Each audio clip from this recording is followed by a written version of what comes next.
Alex, you had mentioned on our break that you were the master of playing through this game the most quickly.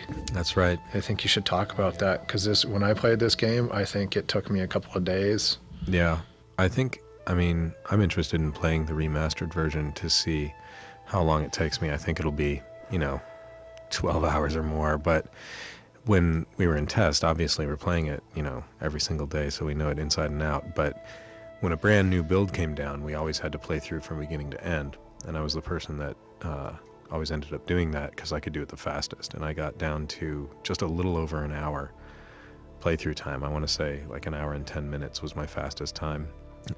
Yeah, it was something else. I mean, I knew the whole game like instinctually, and now I barely remember any of it. You must have been able to skip through cutscenes or something. Oh yeah, you can. Yeah, and you can skip dialogue too. I think the cutscene tape that we received, so we could watch them, I want to say it was almost 2 hours long. Oh, it was cool. It was like an hour and 45 minutes or something. That's really good cool. Lord. I'd like to watch that. I mean, I guess we're watching it right now.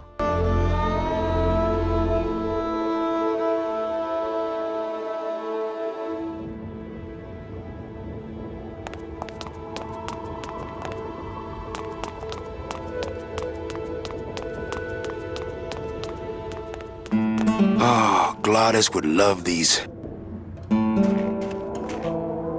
Nothing in the cab but donut boxes and coffee-to-go cups. Give me a break. Those stairs are murder. Locked, probably to keep out the Yeti. I love those cars. You don't even get to see them in the game much, but there's some neat concept art of them. They have pipes coming out the side of them, which is weird. It's like Lotus fixed them up. But I think they're based on some actual like snowcat combined with a panel truck. That's because like we'd have this list of things that are going to be in the game, and nothing was just like made a truck, make a truck. It was like, no, let's get Peter Chan design what a cool snowcat truck would look like in the 30s, but also kind of Mayan in a weird way, and Yeah, it is kind of Mayan. That's funny. like everything would get designed.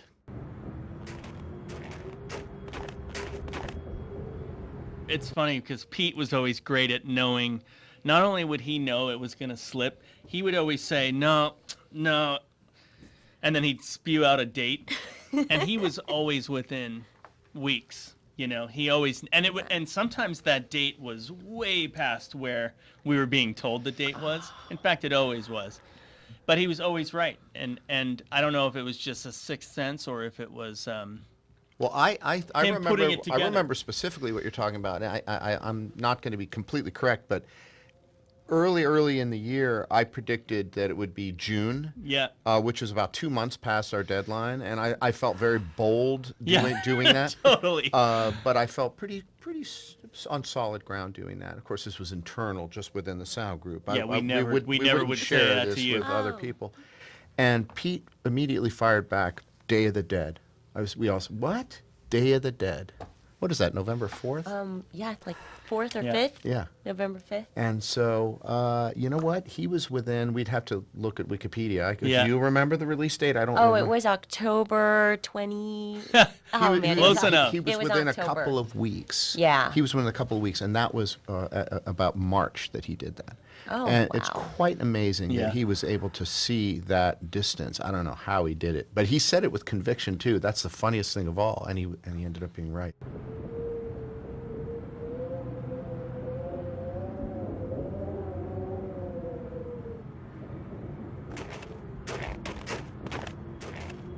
Give me a break. Those stairs are murder. Looks like standard DOD issue.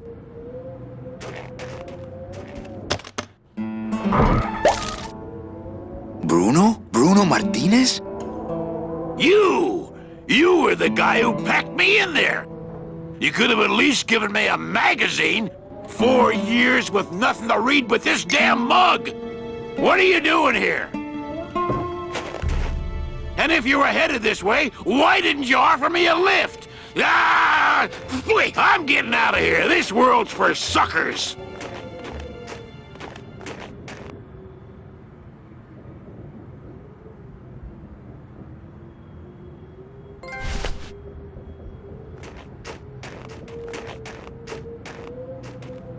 There's some packing foam in here with a Bruno-shaped dent in it. I already got a mug full of that stuff. I already got a mug full of that stuff. Manny! What's wrong? Go up there and see! Hey, where is everybody? Waiting area 2. How long do they have to wait in there? Until they have tickets. They were issued tickets on the number 9, and they don't have them now. The punishment for selling double-end tickets is very severe. They didn't sell their tickets. Their tickets were stolen. By who? Hector Le Mans stole them to sell to rich people who don't deserve them. That might be them now. Let's see just what they deserve.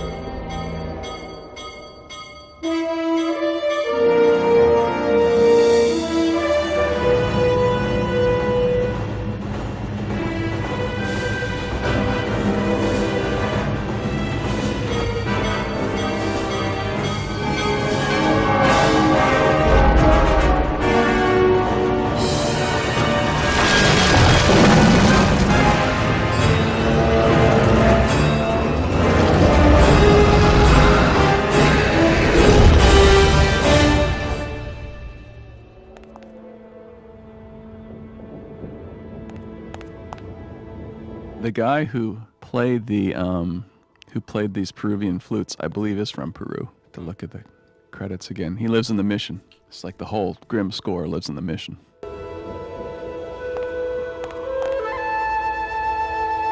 What happened to that train? Your destiny cannot be purchased. I don't understand. Why has everyone been detained? Given a ticket, a soul may not sell it. They didn't sell their tickets. Someone else is trying to. Bring the tickets, that is all. The tickets are in Amaro. How can I get there quickly? These rails are already there. Well, thanks for the help. The gate opens. The gate closes. It does not help.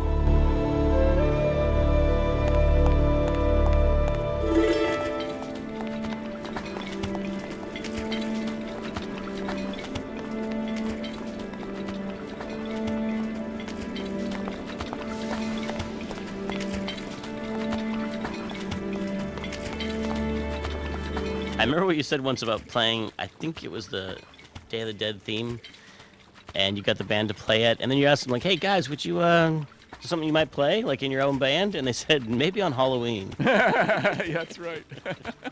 Which it doesn't sound like a Halloween piece of music to me, but I guess they were just saying it was freaky. Yeah. Or unusual.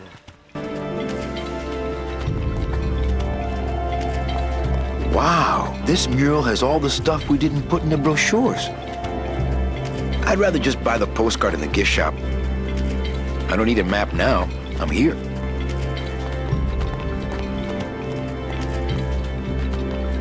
I could actually do it. I could walk out of this world right now and not look back, but I can't. I can't do it. I'm not leaving without the people I promised to save.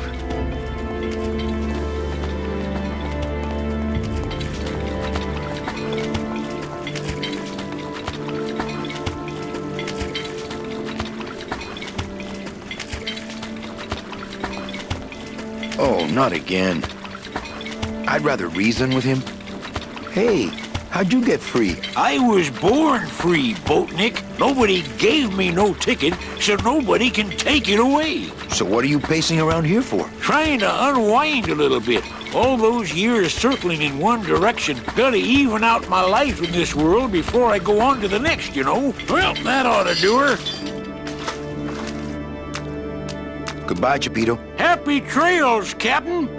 And thanks for setting me straight back there in the drink.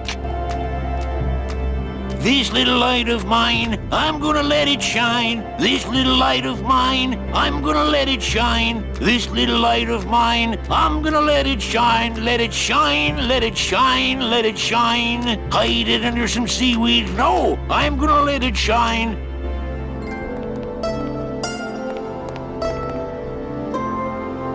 And that's the ashtray that is the very first shot of the game and the very last shot of the game are the same, just like in Sugarland Express. So the shot of the little figurines around that ashtray is the same as the band that stands around this fountain later. Right. That's how you prove that you took at least one film school class in college. You make the first shot the same as the last shot. Basic stuff.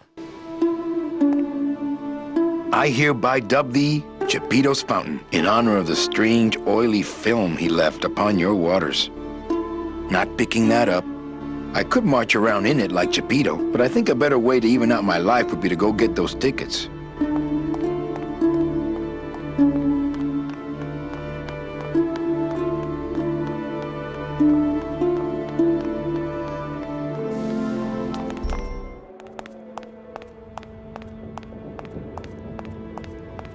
Recently, I was visited by a bird with a human head. Do you know such a bird, Manuel Calavera? No. How do you know my... He knew you, and for you he left this note.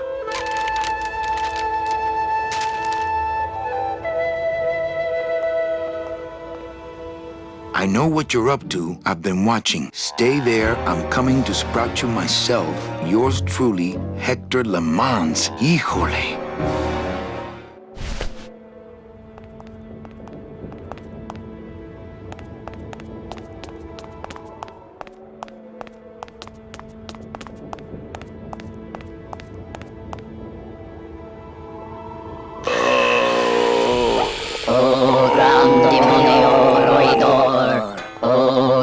Demonio Roidor. Glottis. Hear the name of the Great One. Glottis. What's happening? How many days has this grand demon gone without driving? Well, we've been hiking for months. Months? Oh, then the noble one will surely die. But... You know, Leslie, I remember how you worked to keep everyone together and to help the team snuff out bugs and get this thing finished up. And I have to confess something after all these years, that that as we would observe bugs in the game, that translated merely to us as, okay, fellas, we have more time. Let's get back to work. Yeah. Let's make this stuff even better. And so we'd see someone's head float off their body and just exit the screen while their body continued to remain on screen. We'd say, that's at least another month. So that's how you got more time. We knew what the schedule was by just simply playing the game. How did I not notice this was happening to Glottis? I don't think they let me touch him. Glottis, I'm sorry. Manny. Why didn't you tell me you were sick? Couldn't stop. Have to save everyone. Are you in much pain, my friend? Only because I let you down, Manny. What can I get you? Will anything help? I need to race to fly like the old days, Manny. In the bone wagon. But the bone wagon's not here, carnal. Maybe I'll see her on the other side. Can't we make a new hot rod? Those days are done, Manny. No more hot rod. Hey, what's that red thing? The gondola? Sweet decal work. Listen, fellas, somebody get a pen. There it is, my final work. It could save me if you have the right fuel. What fuel, Glottis? Glottis, what fuel?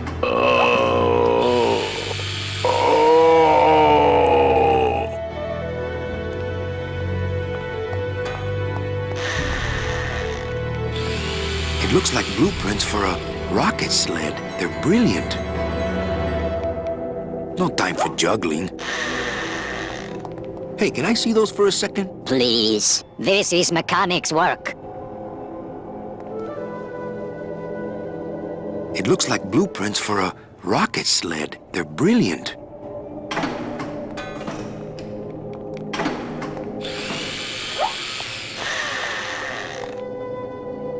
What's wrong with him? Do you not know the one purpose, the one skill, the one desire of this humble spirit? Yes, but we've been so far away from cars and civilization for so long. Why did he ever leave his home? I got him fired, and then I needed a ride. Oh, Gladys, what have I done to you?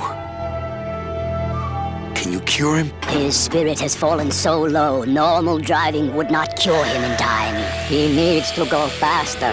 Faster! Do you have any vehicles here that we could use to revive him? Only the trucks that deliver the souls, but they are slow. So slow. Who are you guys? We are mechanics, same as he. But we have never before seen one of our kind so large. I've got to go see what I can do. Come back quickly, for his time here is not long.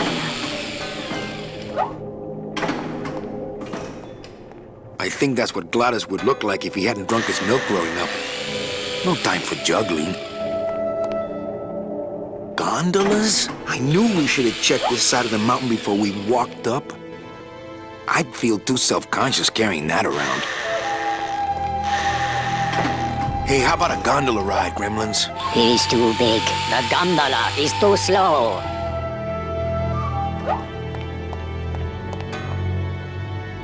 It looks like they're breathing.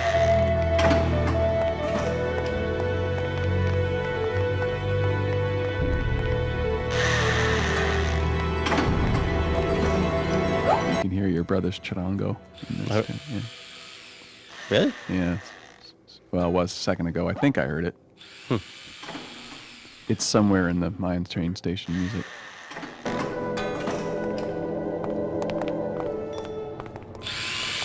Well, it's good to know they recycle oil out here at the end of the world.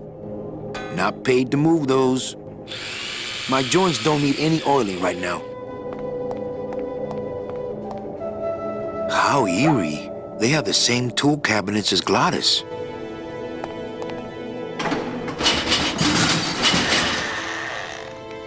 How eerie. They're not picking that up.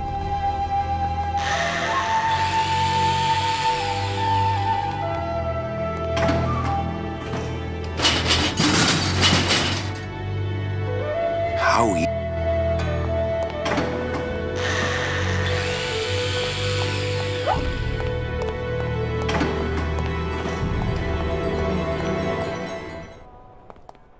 It's closed. It's full of rags. Always a good idea to have a clean rag around. There was somebody that who will remain nameless, but I remember they said, because they'd come out of advertising, and they said, well, there's 3 types of animation. There are dogs and cats who chase each other. There are dogs and cats that talk to each other, and then there are logos that spin around. Those are the 3 types of animation. So I guess we need to put that chains. made one potentially amazing animator quit. Yes. That ended up being Pixar. a soup at Pixar. So Yes. you can do your own homework to find out who that was. There's a note next to this toaster. To avoid further mishaps, please butter your English muffins after you toast them. Facilities. But then what would the little mechanics toast their tiny English muffins in?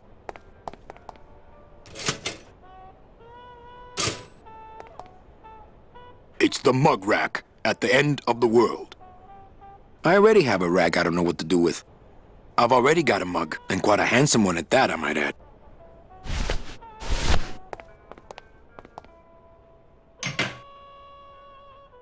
I hate it when people leave their crusty mugs out in the break room. Your mother doesn't work here. Since nobody listened to my last warning about keeping this refrigerator clean, I'm afraid I'm gonna have to lock it until some of you grow up. Signed, the Facilities Department. Your mother does... Since I'm afraid... Signed...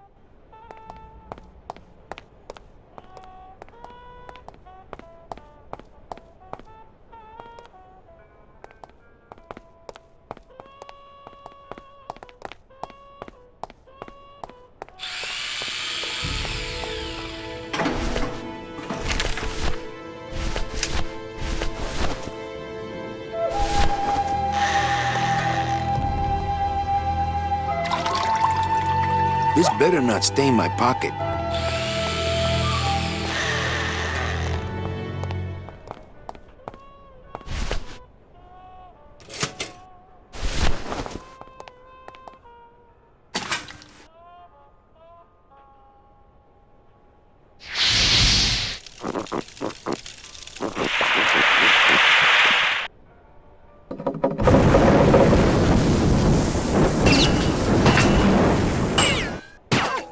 What was in that mug?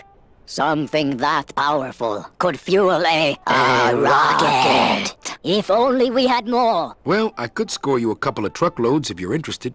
We shoot you now like an arrow into the wind. May you pierce the heart of the wind itself and drink the blood of flight. Speed is the food of the great glottis. Speed bring you life. Come back to us someday.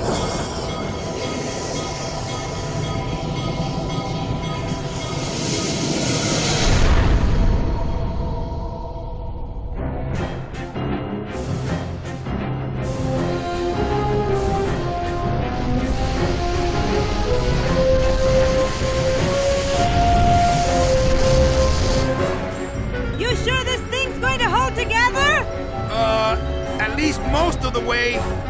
Hey, look! We're already to Rubacava. Manny? Manny? Manny, where are you?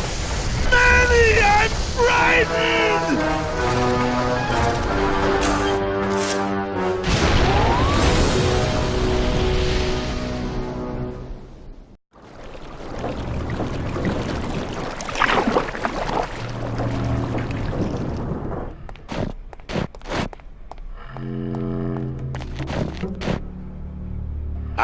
Rubacava! What a town!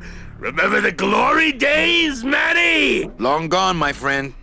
There's nothing here for us now. Except maybe our old car. Dios mío! She's been booby-trapped. By who? Who?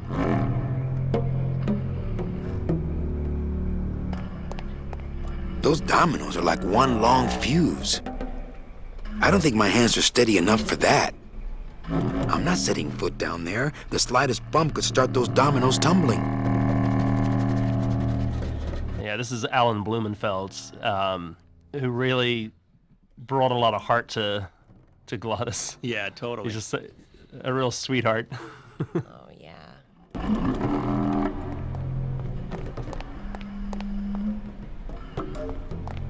Someone told me like this was the moment they cried in the game, just hearing how scared Glottis was in the scene, because he gets really frightened. And it's actually a reference to a claim that a babysitter made about me when they were babysitting me. They said, "Oh, gee, you were so scared when your parents." You would sit there and you'd say, "Mother, mother, I'm frightened." And I was like, "No, okay. First of all, I never said that. I never said mother." Yeah, that's suspicious right there. But it got to be this family joke. Mother, I'm frightened, mother. And so that line actually got in the game. Poor guy, so nervous, I think he's gonna be sick. Not right now. Don't panic. God! What a trooper. Not right now. Looks like Domino left his calling card. But how? I saw him torn to shreds. He must have done this on his last trip through town.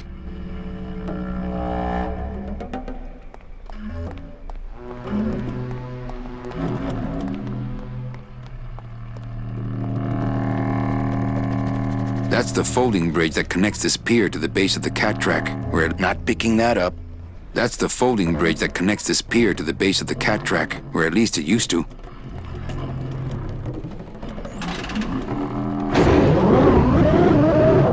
Maintenance has gotten pretty lax around here, apparently.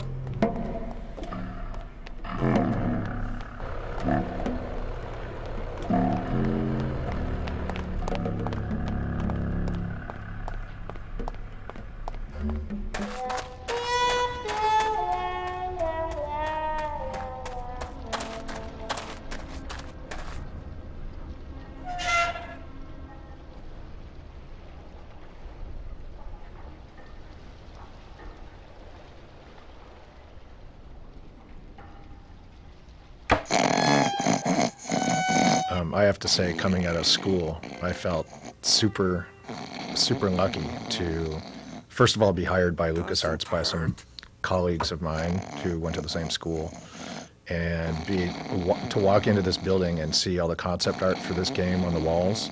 I was like a kid in a candy store. It was instant, euphoric inspiration, and I just felt like the luckiest guy in the world coming out of school, getting to work on a project of this caliber. It was beautiful. I wonder if Inez has cooled off yet. Not picking that up. Hello, operator? Yeah, it's me, Manny. I was just passing through town and... Wow. Not Still my mad. fault. I think these are binders of tattoo designs. They're labeled nautical and nice, and a third one just says Anchormania. Doesn't hurt. I don't want to wake up Toto. Never get me under that thing. I don't want to wake up Toto. It's a little cabinet. Quit whining.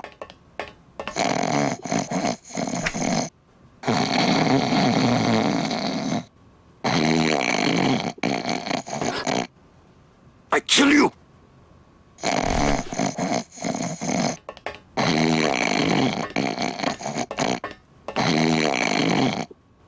Stop moving. Toto's plumb tuckered out. No, I don't want to disturb his grumpy little dreams. I don't want to wake up Toto. That's Stop one moving. old fridge.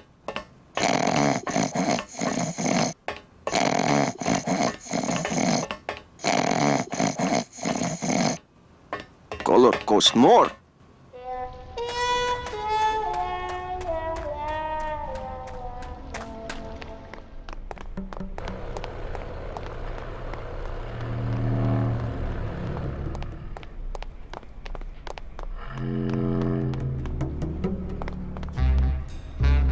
Well, I think it's one of the real challenges for adventure games because so many things you make for an adventure game are single use, like single use animation, single use scenes, single use textures. They're all like you do a first person shooter, you do adventure game, or sorry, like a platform or something like that. There's so many animations that get reused so many times throughout the whole game. And an adventure game, a huge amount of it is just custom throwaway, meant to be seen once or twice, and occasionally all the time, like walk cycles, but. It's not like Mario, at the time they were doing Mario 64, and it's like Mario has, a ridiculous number of animations, but it's a finite set, and it's like they can all be loaded at all times. In this game, you have to dynamically load all the animations as they're needed, and you have to make sure they're available before they're triggered so that you don't get these glitches, and while you wait for them. And a lot of them are they're thrown away. They have to get, every single one has to be individually processed by a human to get them into the game and potentially rigged up. And that's one of the challenges of making adventure games is that you have all these sort of custom things and you want to reuse them as much as possible. But in order to do that, you have to automate a lot of stuff, automate as much processing as you can. But you still have to have that ability to fix things. In film, we'll fix it in post. It's the same kind of thing. It's like we'll fix it in the engine, or we'll fix it in the tool, as opposed to we'll fix it in the source art. And that's the like you can walk to any room you want, and like all the little one-off assets. I think that's a unique challenge, technically, to adventure games that a lot of other games, other genres don't really have to address. But we're constantly like loading in custom stuff and kicking custom stuff out. And on this game, memory is tight. You walk into this room and we need 16-bit flipbooks of doors opening and closing and one-off animations of you may go and play the piano, you may not go and play the piano. And there's all this technical kind of tomfoolery going on of trying to get the content that may be that somebody might be used, might not be used. You might just be running through this room to some other room, place, yeah. And it's not like loading up a level in a first-person shooter where you're like, okay, I know what's going to be in front of the user at any one point in time, and we're going to use the same bad guy 50 times over. So I just need to get the stuff to run the bad guy in memory. This was this constant dance of like just-in-time loading and management of stuff, because you could walk into this room and spend 10 minutes in this room and explore every bit of content that this room could offer you, or you could just be running through on your way to somewhere else. Back to this other puzzle. Yep. Yeah.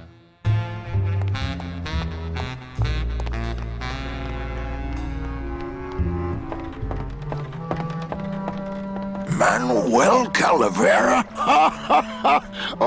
Well, what happened to the Limbo? Hate to tell you, Velasco, but she went down at the Pearl. But we found a new ship, the SS La Mancha, and managed to... The La Mancha? My old rusty bucket. Where is she? Oh, well, we traded her in Puerto Zapato for a team of sled dogs. That does it. I'm out of this stinking mob town. But... Thanks for finding my baby, Manny. Puerto Zapato, here I come. Mob town? Tim, how come you know so much about neurosis and psychosis? It's really I don't know if this is all. I don't know if any of this is legitimate psychological knowledge or just what I learned from movies. Well, speaking as sort of a crazy guy myself, it rings true to me. You'd think after 2 years he'd have the little SS Lumbago's lifeboats on at least. Maybe I'll just finish this for him.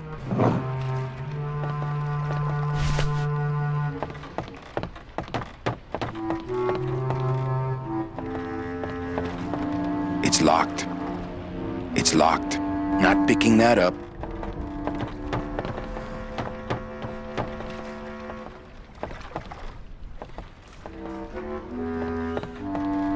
It shone pale as bone as I stood there alone, and I thought to myself how the moon that night cast its light on my heart's true delight, and the reef where her body was strewn. Ah, not quite the same without old Velasco.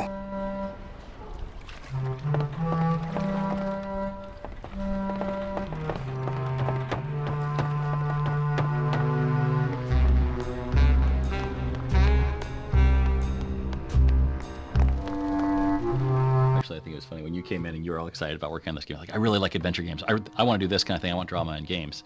And I think about Telltale, and it's like, okay, yeah, that's pretty much in keeping. It was a long time ago. But I remember when you came in, it was like your game that you had worked on was like a helicopter game, where you Helicops.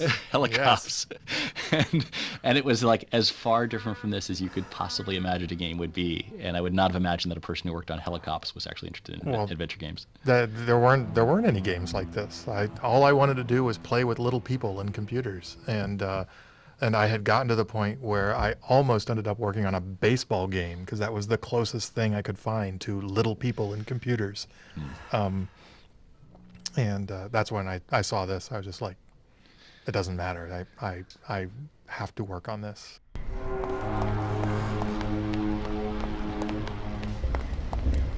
Not a good sign for Rubalcaba's organized labor movement. Not picking that up. Hello, Terry?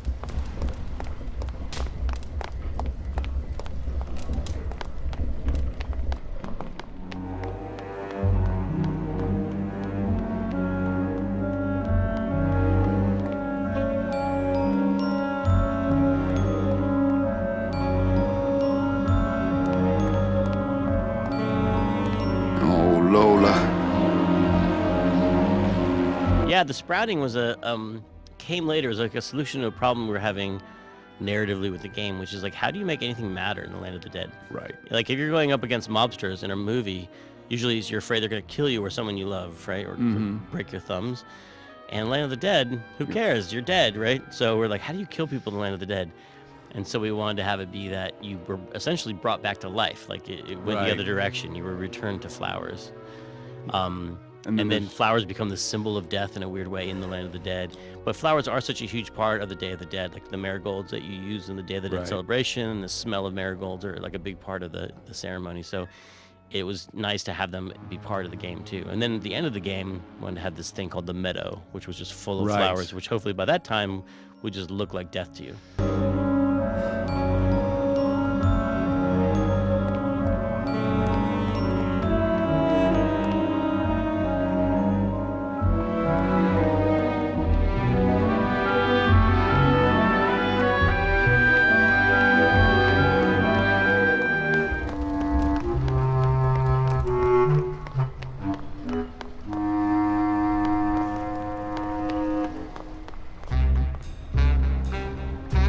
I think I offended Tim once when I said, Tim, you should write scripts for movies. This is such a great idea. And Tim said, I make video games. I want to make video games.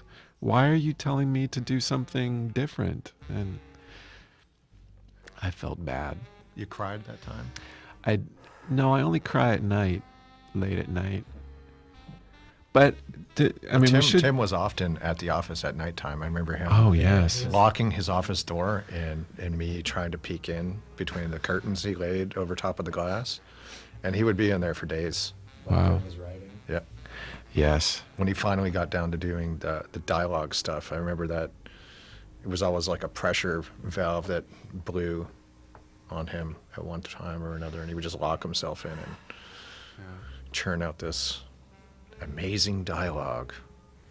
No, I mean, I think Tim was a very intimidating person. To try and be funny around Tim was hard because he was so funny, and I never felt like I kind of rose to. I relied on my funny Canadianness, right, and my looks. That was enough.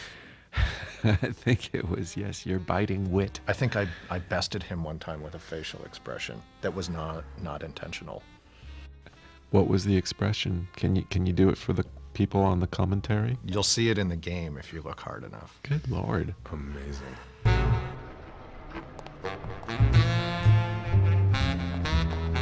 Due to the new curfew, elevator operation ceases at sunset. Curfew? Who's in charge of this place now? Not picking that up. It's locked.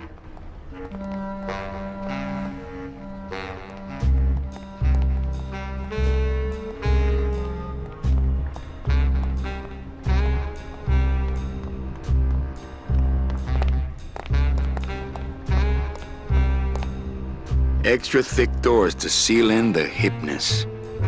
Not picking that up.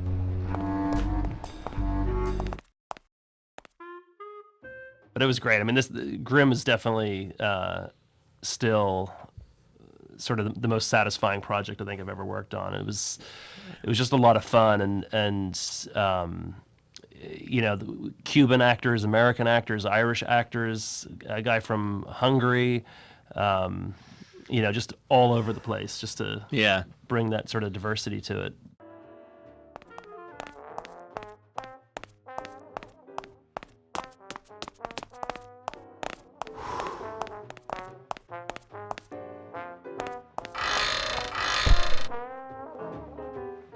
I remember some trickle-down drama from upstairs in the test pit towards the end where things didn't seem to be getting done as fast as whomever wanted them to be getting done, you know? And I just remember, like, there was some question as to whether or not we'd have to cut a bunch of scenes or even a whole year from the game, you know, or something, because stuff wasn't coming in. That was terrifying. Yeah. Nothing in the dishwasher. Not to sound like a capitalist oppressor, but I have people who do that for me now. Coffin shooter 1, 2, 3, just pour, chill, and serve. I don't need the hernia. I would, but I hate sucking gelatin straight from the tap.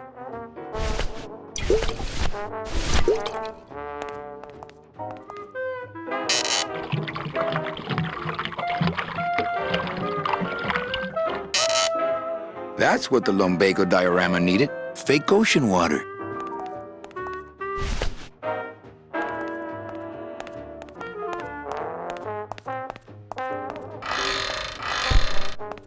Calavera, what are you doing here? I heard you went pow in Zapato, Daddy. Well, Hector Lamans tried and missed. Now it's my turn. I'm headed to El Maro to put him out of business. Manny, that place has changed. You don't know what you're getting into. I'd better come with you. Just give me a minute to get ready. Okay, but if you hear a loud explosion anytime soon, the trip's off.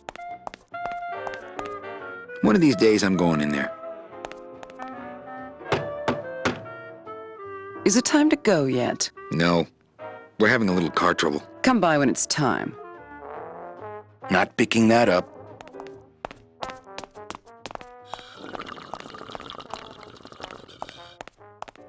I just can't do it without an audience.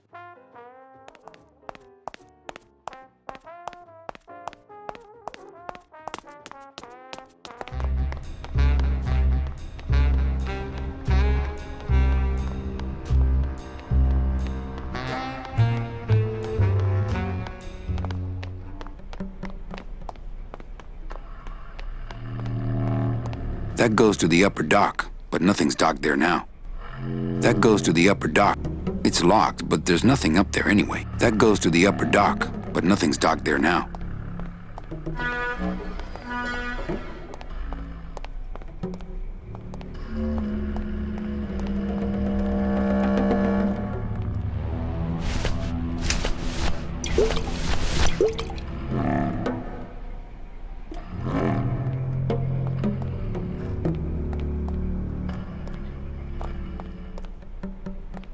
What's that? It's, lumbago lemonade. Try it.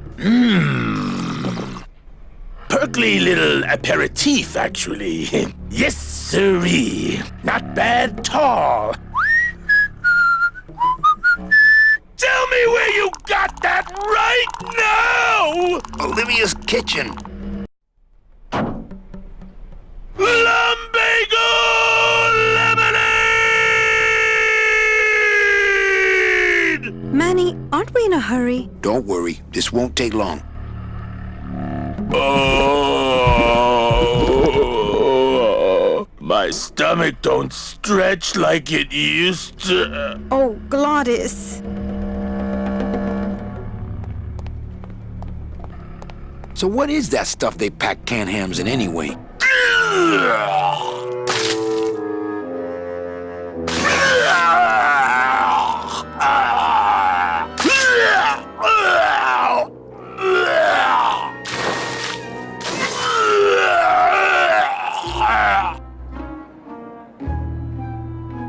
Good show, my friend. You wouldn't happen to have a breath mint on you, I suppose?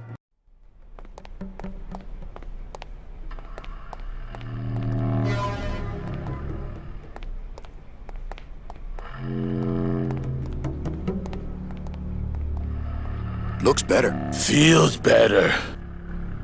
Not right now. You really should get back in case it blows. I'm with you guys till the end. You know that.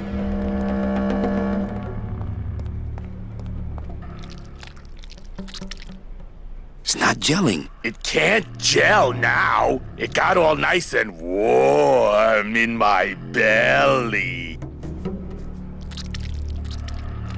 I don't think my hands are steady enough for that. I'm really not sticking my hand in there now.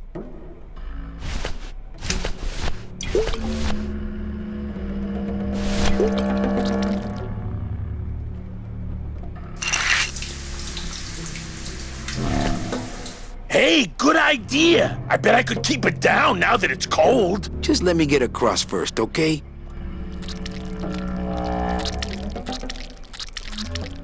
I don't know if people agree with me. That was my idea of, what do they call something that makes you barf? Something you take, you drink that makes you... No, not expectorant. No, it's like... Epicac. Epicac. That's the like syrup. A verbal epicac. Yeah. Manny talks about the stuff they pack canned hams in, because it's always grossed me out, that weird gelatin. Everyone would have a different thing that they'd bring up that would make them barf. Right. What's yours? Yeah. Ipecac. Oh, look at that. It sounds like what you do when you eat it. Ipecac. Yeah. I don't know how players are supposed to figure out this puzzle, that you have to fill the floor with regurgitated gelatin. It's not the first thing that jumps into people's minds. Where the hell did you get that? I forgot liquid there was nitrogen? I thought there was I forgot there was a regurgitated gelatin puzzle in the game. That's a standard thing, right? Mm-hmm. Soon to be known as the blown wagon. Hey, that's not funny! Make things easier if I could. I'd better disarm her first. Ooh, these are still unstabilized. Make things easier if I could. I'd rather defuse the bomb first. I'd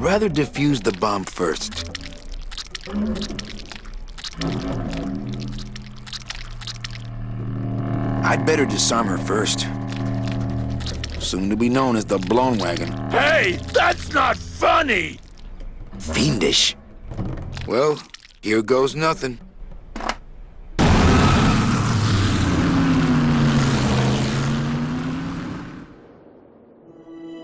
Looks like Hector's taking over the whole town. He hasn't had much resistance. There's only one small group who oppose him, and they live out on the fringes of the city.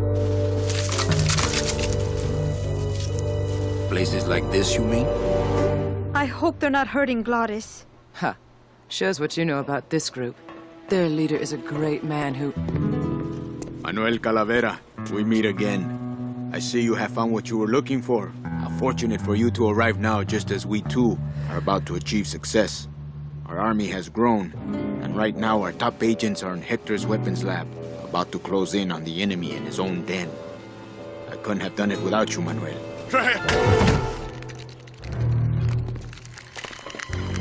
It was a trap! Stand back. There's only one thing to do.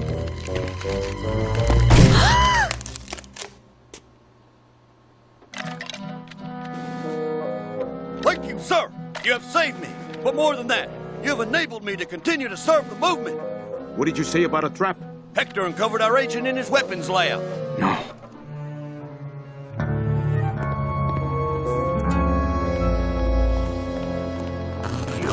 Idiot Bowsley!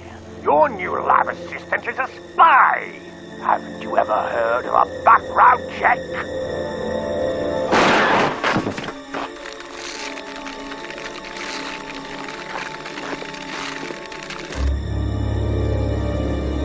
What? No time to explain.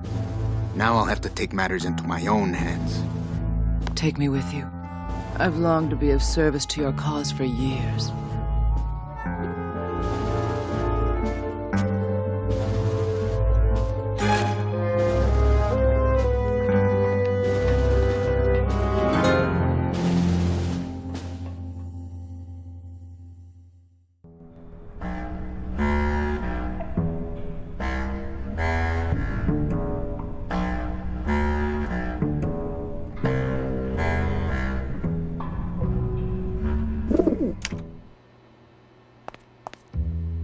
It's the part of that soldier that didn't get up and hop out of here on one hand.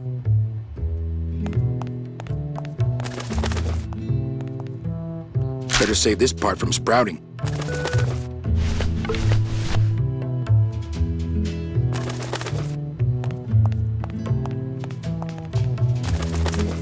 One of the standard things that happens in noir is a guy meets a woman that just spirals him into a world of shadows and intrigue and stuff like that.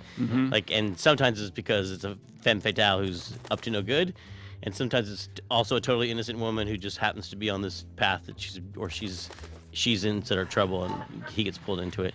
So you meet Meche in this world, and it spins Manny off into this whole different path. But it's really, for some reason, it was important to me that Manny was actually partially to blame, or feel like he was partially to blame. Right. Like he thought he had caused her to be lost. Right.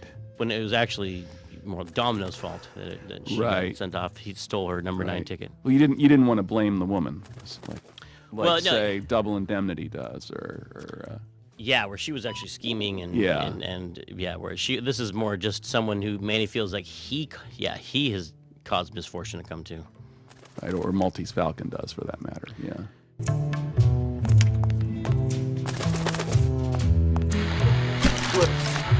I bet the agent in this photo is the poor guy that Hector just shot.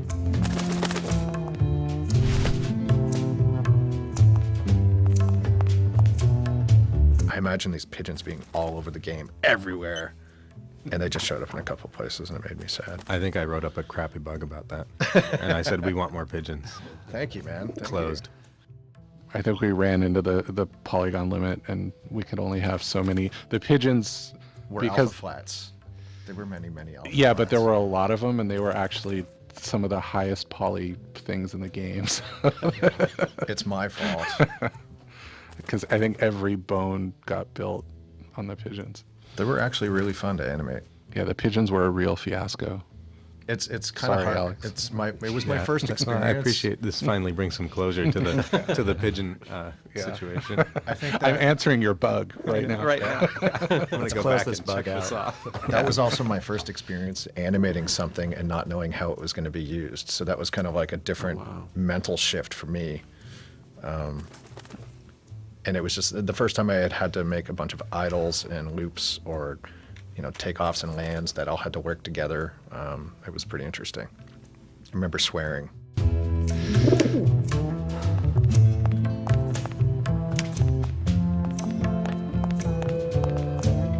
I wonder if this is little Manny. Come here, little Manny. Ow!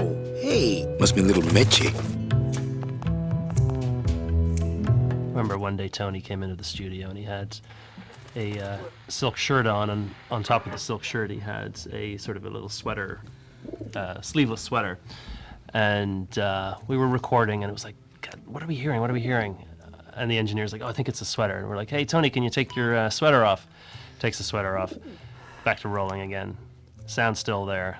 So he took his sweater off and went back to rolling, and turned out it was a shirt that was making the noise. And we were like, Tony, it's the shirt. It's a silk shirt. And so he's like, it's okay. I got a t-shirt on underneath. So he was down, just stripping down. He was stripping down into his t-shirt and did the rest of the session in his t-shirt. But that was the thing with Tony, is he just loved, he loved working. And for part of the production, he was shooting at night on a movie, and there were a couple of days where he came in and he only had like a couple hours of, a few hours of sleep. And I remember saying, like, we can reschedule the session, and he's like, no, let's do it. And he always was Nailed there it. to give it his all. Hey, Eva finally got that radio working. That would probably get me court-martialed. Calling all cars. Manuel, is everything okay? Just testing the equipment, Sal. Salvador, maybe you should shut that thing off so we can talk.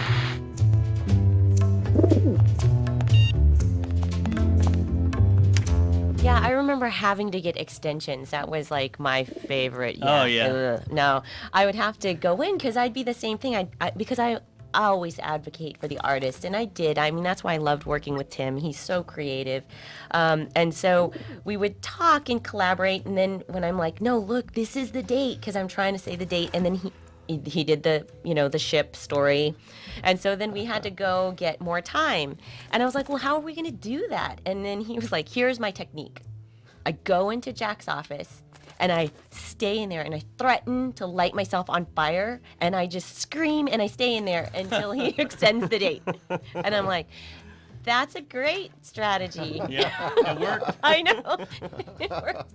Threaten to light myself on fire. Well, That's see, one we of would my never favorites. try that in the sound department because Jack would just say, go ahead. Yeah.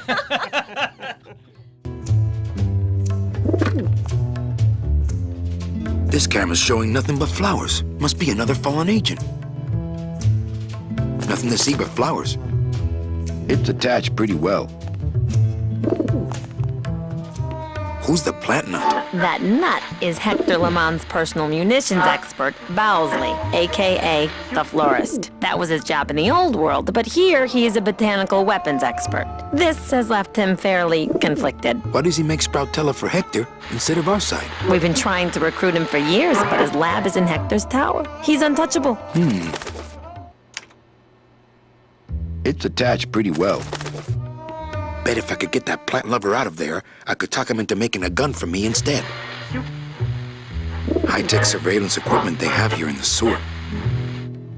It's attached pretty well. Hector, I almost have that new bouquet of tulips ready for you. Listen to me once and for all, Bowsley. You are not a florist. You are a manufacturer of weapons. But This scammer sprouted as well. That's 3 LSA casualties in one night.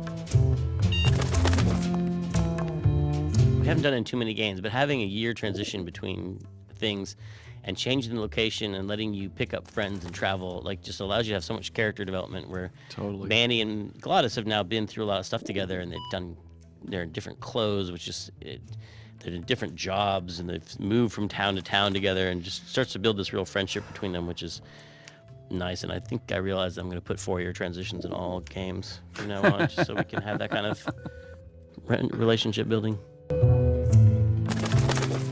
It's my ex-boss's ex-secretary, Ava. You're never gonna let me forget the secretary thing, are you? Not in front of Meche. Any messages for me? Nope, calls stopped coming for you the day you left. They're still sending you that lingerie catalog, though.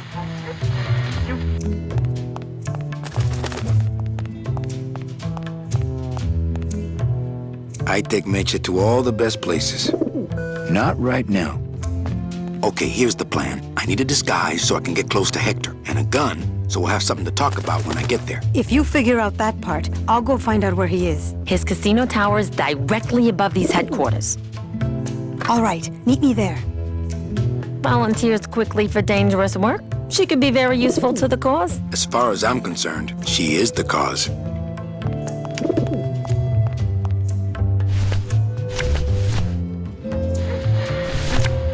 If I show him this photo, he'll fly off without anything to deliver.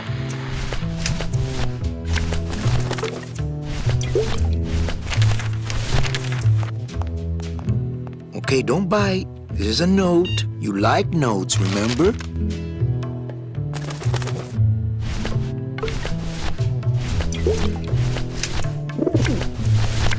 Well, here goes nothing. Go, baby, por la revolución!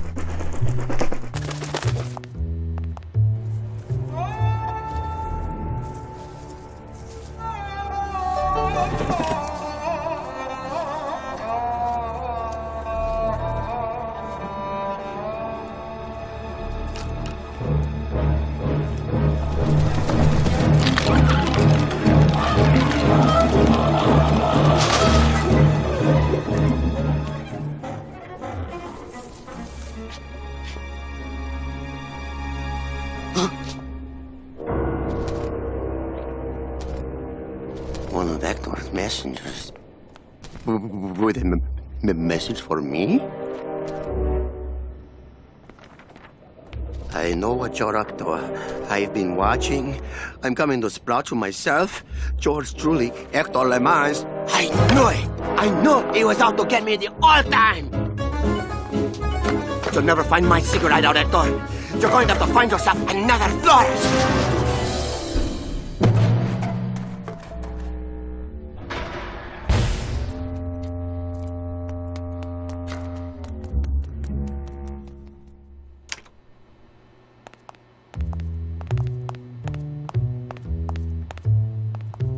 Nothing else in there besides that agent's photo.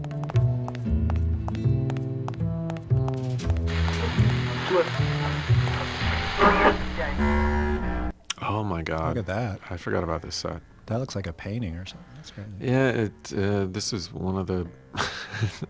Yeah, when you get a Peter Chan drawing, this one was a Widowmaker as well, where you just thought, how does that pipe go into that? Things didn't quite line up. You know, I was going to say that environment with the pipes in it, it almost had like a Day of the Tentacle or Sam and Max feel to it. There's a lot of distortion in the pipes and felt a little more wacky than what we see in the rest of the environments. No, definitely.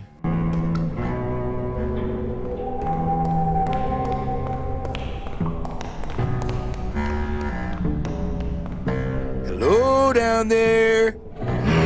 Ooh, never mind. Go back to sleep, whatever you are. Hello down there. Ooh, never mind. Go back to sleep, whatever you are.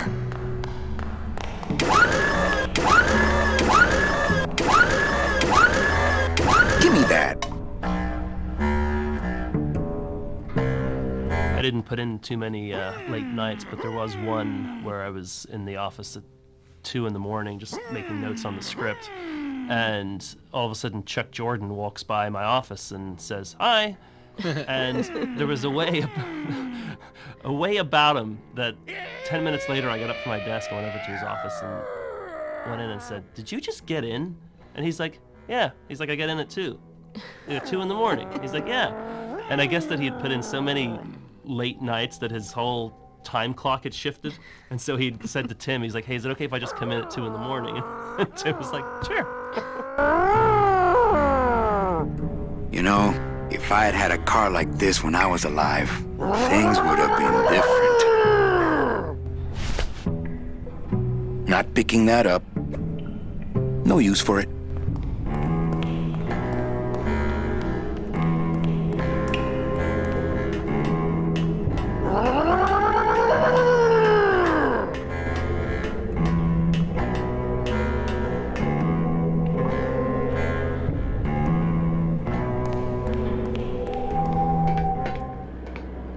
remember the big wall of concept art that was like and 15 feet tall, and you'll see on the internet, probably see some of it on the special edition of these pencil drawings that are, and you only get to see them one at a time. But there were hundreds of them, and they were all pinned up to this giant corkboard. Yeah, it's like wallpaper. Like wallpaper, yeah. Yeah. It was amazing to see this beautiful art transform from these pencil drawings on the wall into the game in front of you, and it kept the style in a lot of cases. I mean, some of the things were the 3D faithfulness. scenes were amazing. Yeah, the faithfulness to those original Peter Chan drawings is incredible. That must be Hector's casino. Not picking that up. Got to figure out some way to disguise this pretty face before I hit the streets.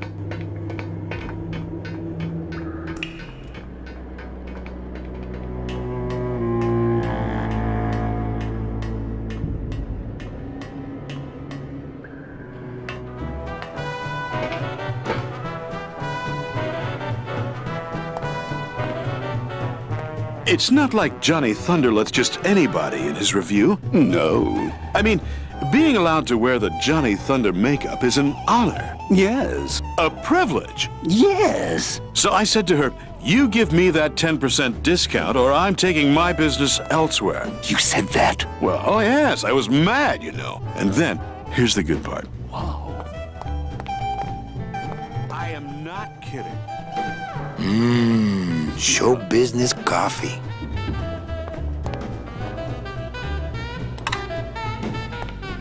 I am a busy man.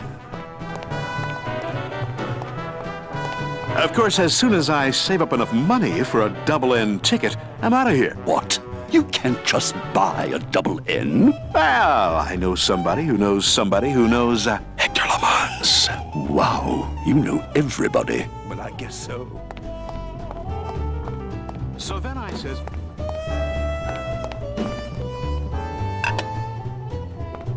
and then what? So Hey, out of the dressing room. We got all the Thunder Boys we need. So what did you... And the director...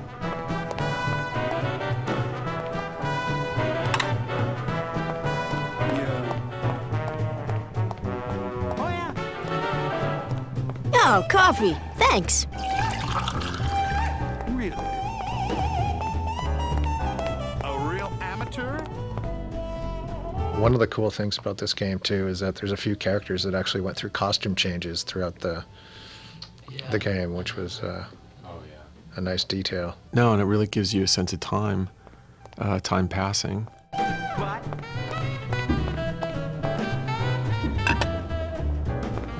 No kidding. So I says, Oh, are you here for the Thunder Boy tryouts? Yes, I am. Oh, that's too bad.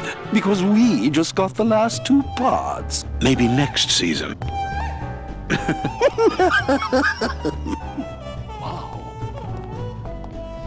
Aw, they look just like little Johnny Thunders. Who you calling little? So then I says, I think they already have dance partners. hey, get lost, pal. No autographs. A real amateur? You don't say. Oh, coffee, great.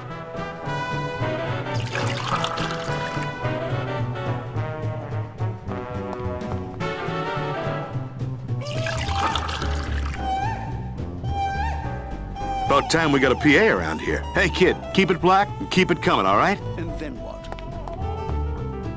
It's a ladder. Little too hot for my pockets, thank you. So what did you... I am not kidding. Ah! Ow! Oh, what did you do that for? I didn't. You melted my makeup. I can't go on like this. I took you under my wing, and this is how you pay me back. No, it's not like that.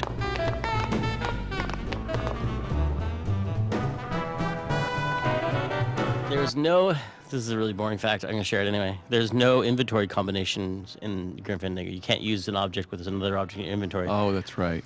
So if you want to put the bone in the bone grinder, you have to put them in this receptacle in the room. Another weird mechanical contrivance from my own head. A handheld snow grinder that would plug into a giant snow grinder. I'm sure they have those, right? Wait, what's a snow grinder? It's like a fake, like to make fake snow for the show. And this is what I'm talking about. You can't use the hand with the snow grinder. So you put the snow grinder down, then put the hand in it, and then pick it up. And that's how you combine. This is a one object combination puzzle we have. I don't know why the lid on it closes. That was like really important technically.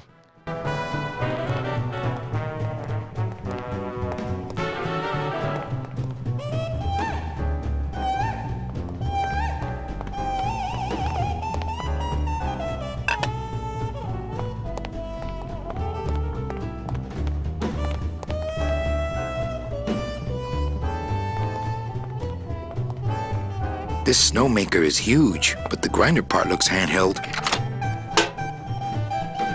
Aha! It's a handheld grinder.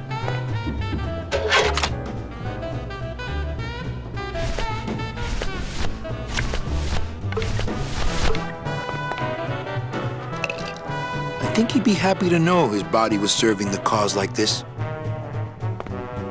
This snowmaker is huge.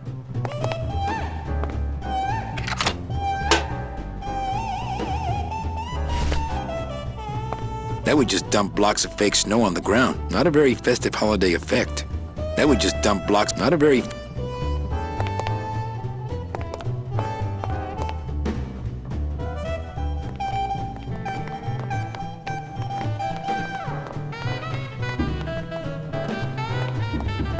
Hey, kid, this is your lucky day. We got an opening, and you're the newest Thunder Boy in the Johnny Thunder Review. Yes, I've been working for this moment all my life. Then sit on down. We got to start your makeup. Now, don't go too far. You never know what time is showtime around here.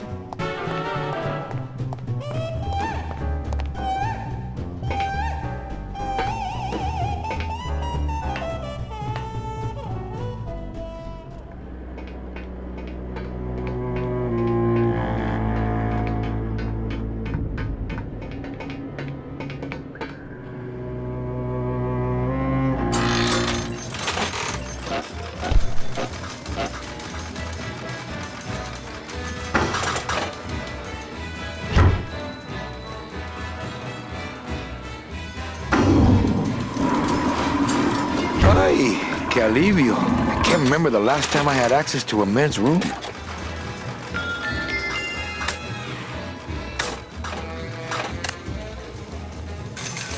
I relied on Tony Plana to improvise a lot of Spanish, because I didn't write any of the Spanish dialogue.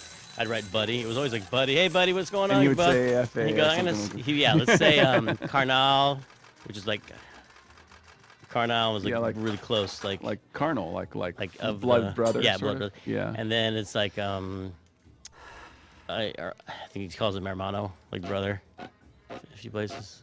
And also the Icole. And then there's a really bad word for goat, which he's like, oh, in Cuba, he's a Cuban actor, and he's like, it's not that bad in Cuban. In Mexico, that's a swear word. But I mean, here it's, so there's some Spanish in here that might be not for children. Need a rating? Yeah, I need a rating only in Spanish. I think this is his good side. Yeah, right. Going up? This elevator goes up straight to the penthouse suite of Hector Lamans. Mr. Lamans, he only do the business with the very select elite clientele.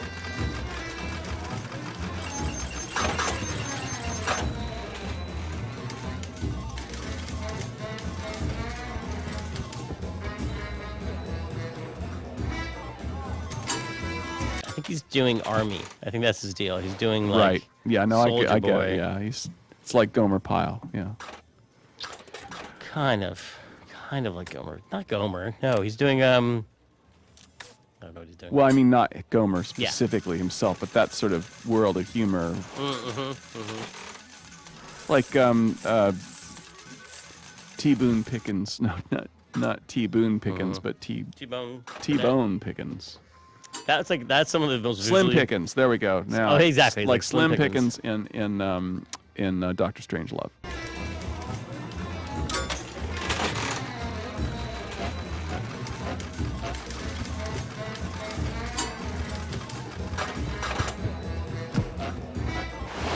I can't go strolling through the halls now. I'm on the lam.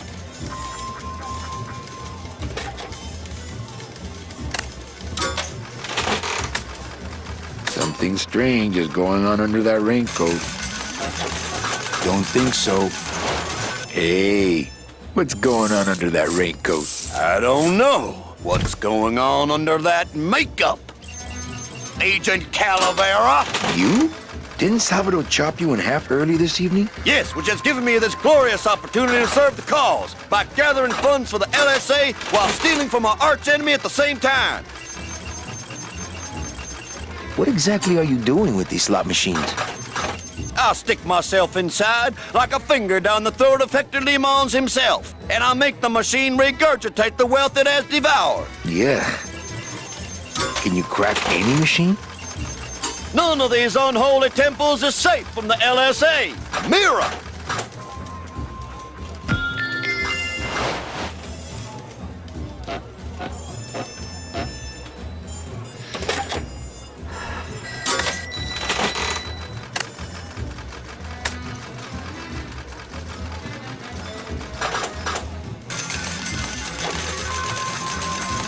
Can you crack any machine?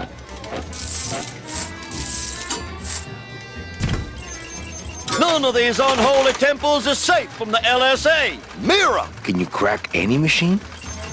None of these unholy temples is safe from the LSA. Mira! This game was so long and complex and had new characters in like the last act and stuff. Right. And I was like, how do we make so much complexity in in 3 years? I know it sounds like a long time to people who don't. A lot of it was that it was double 3 years, like 6 years, because we also worked all night for 3 years. That's true. We worked all day and all night That for 3 is years. true. It's like a 6-year project. And for the good of the games industry, we try not to do that anymore. And people thought when the game was going late, like it took longer than it was not. It was supposed to take like a year, not like 3 years. Yes. And people wanted to do it episodically. They're like, let's just release it episodically. But who knows what would happen if we had done that? Because it might not have made Act 2 or Act 3. Mm-hmm. Because of the way things are changing at the company. What's Chowchilla Charlie doing here in Hector's casino? I knew that suitcase full of counterfeit tickets wasn't his. There's gotta be a better way to get him off that stool. Hola!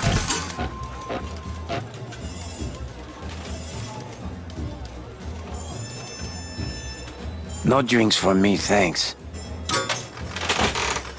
I wonder if she's intrigued by my new jaw. Not right now. Buenos dias. Back off, sleazeballer. My husband here will bust your jaw.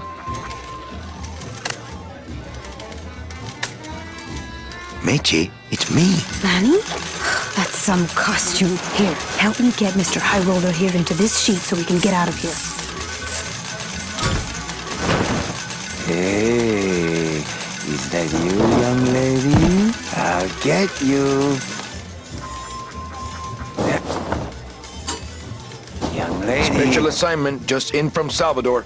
Hey! Crack that machine and leave the change right away. Honey. Oh, for crying out loud. God. Ah.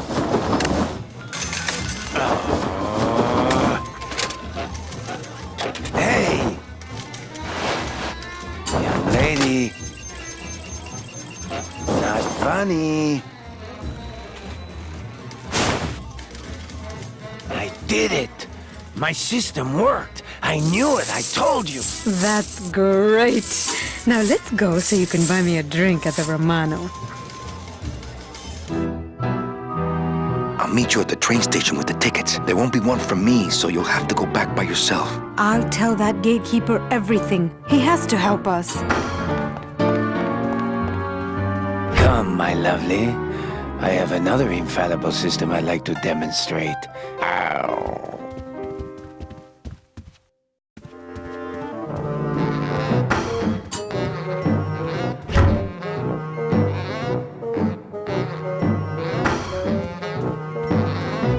Tight in the shoulders, but at least it doesn't reek of sled dog.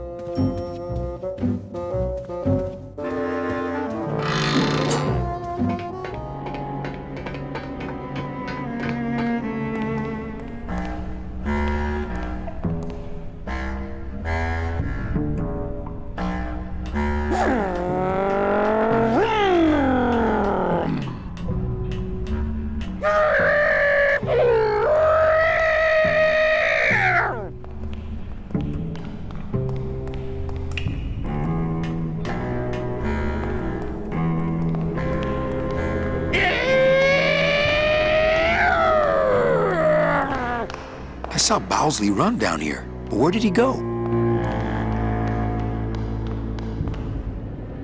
I think something that helped make this game, one of the secrets to it, is just watching a lot of old movies. Mm-hmm. Like a lot of this, it's like some of them are references, but a lot of them are like plot elements, ideas of relationships between people. Is the subtle stuff that came out of watching old black and white movies, because they just did stuff so differently then. And I mean, I know there were formula movies back then, but they're not the current formulas, you know, and they're not as pat as the movies you'd watch today. They're surprising. Like old film noir movies have relationships between people that feel really different than modern relationships. Some of them are messed up and based on old social things, and some of them are just like cooler. It's weird. Well, there's a certain stoicism that you don't, and a certain kind of reserve maybe you don't see in characters, and a little now. bit of an honesty in characters. Like At the nowadays, same time, like you don't think the way people talk now. There's different layers of meaning to everything and different like, subtexts. Say everything's cool, which means know, which means F you, which means that No, it's more like things. So were even though they're old, they're very refreshing, is what I'm saying. Like Casablanca has a lot of just honest people talking honestly to each other in a way that's different than a modern movie.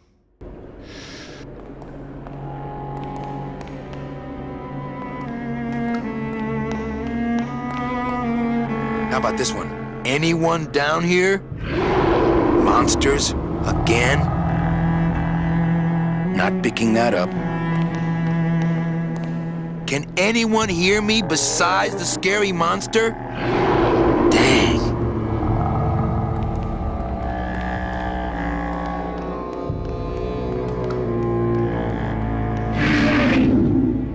Bowsley's probably in that maze, but I'd never be able to find him without something really helpful.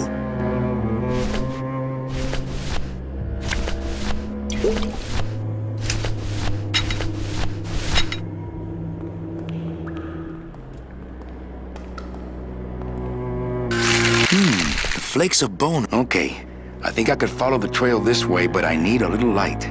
Baby tears. Hey, what's that? That must be the florist's hideout. No, not that. The thing coming at us!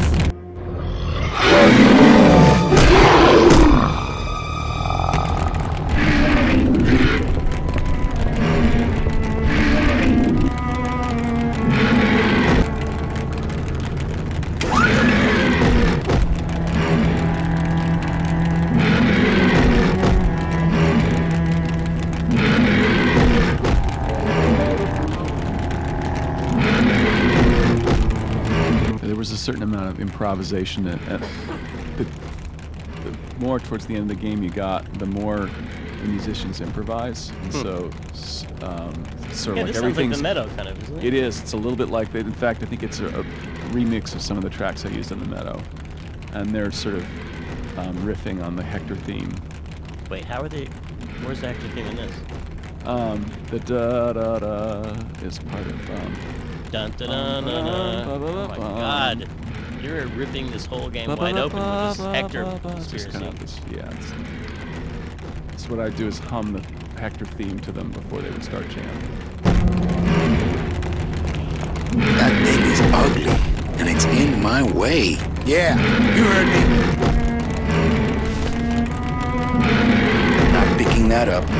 Hey, Pink Eye, come and get me.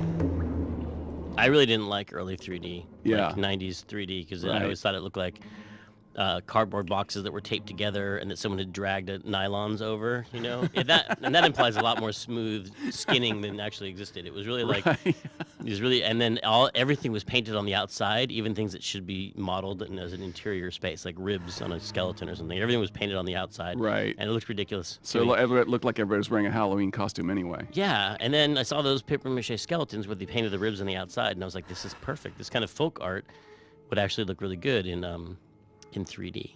There was a lot of pressure to get into 3D back then because it was seen as the future. I mean, obviously it was, because a lot of everything turned into 3D, but 2D is still a big money-making thing in games too.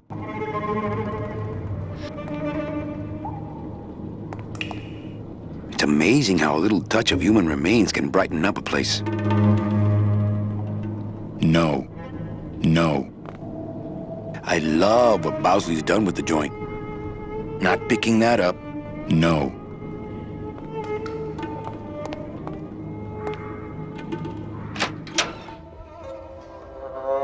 Hector? Hector, is that you? Yeah, we used the sarangi, the Indian cello, to sort of make a reference to the hippies, I guess you'd say. To who was the guy with the Beatles? George Harrison was No, the you mean the guru, the Maharishi. Yeah, and also Ravi Shankar was sort of a Plants. Is that so wrong?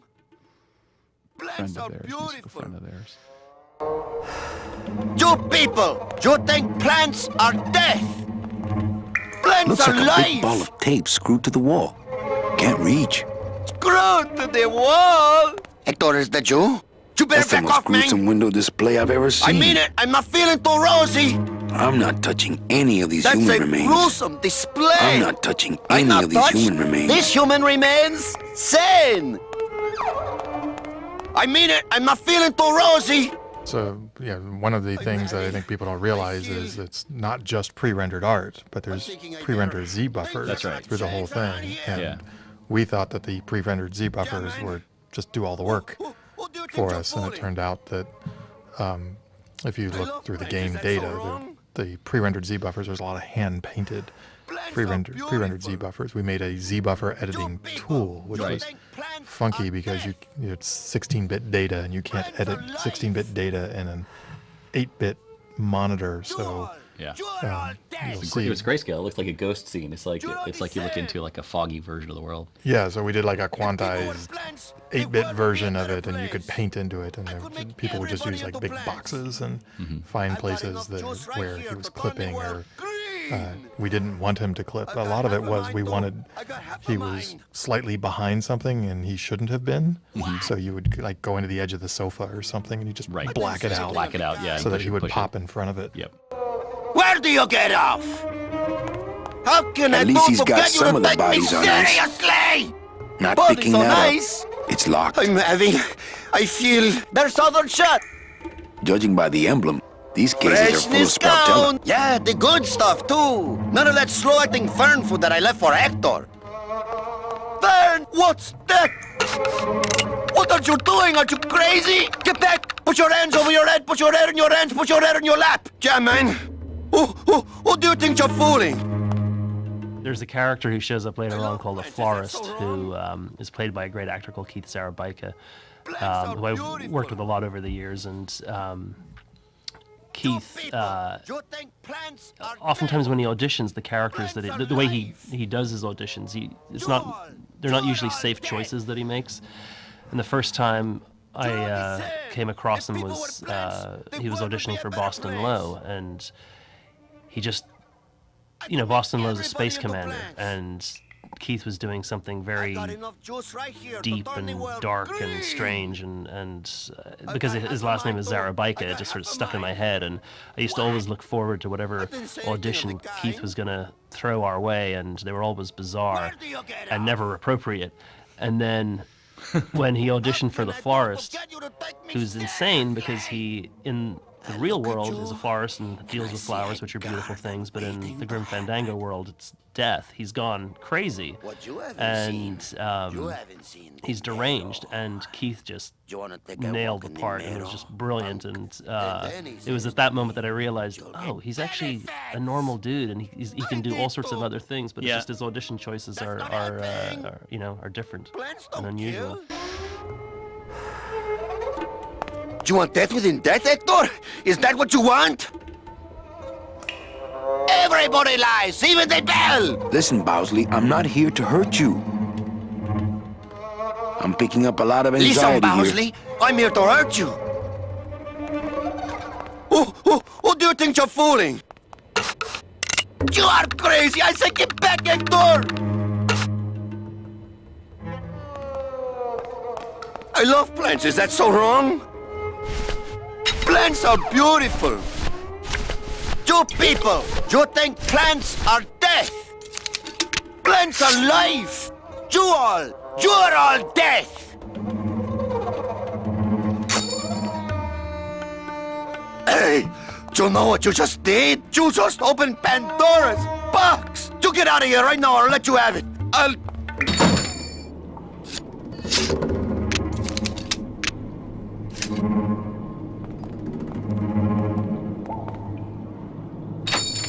Hey there, stranger. Can I help you? I'm looking for something in a 9mm. Oh, well, I have a very pretty bouquet of that right here.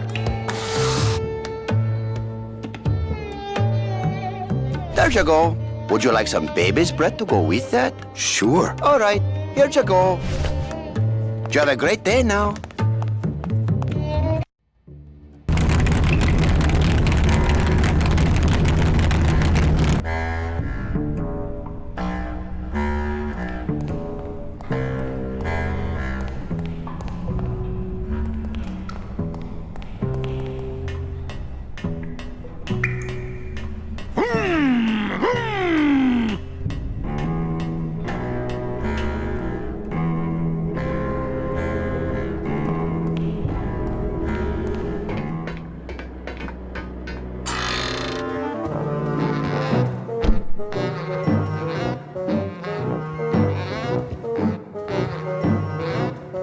I'm here to conduct business with Hector Lamans. I just spoke with him on the phone, and he's expecting me. You know Hector Lamans, eh? Okie dokie. Then answer me this one simple question.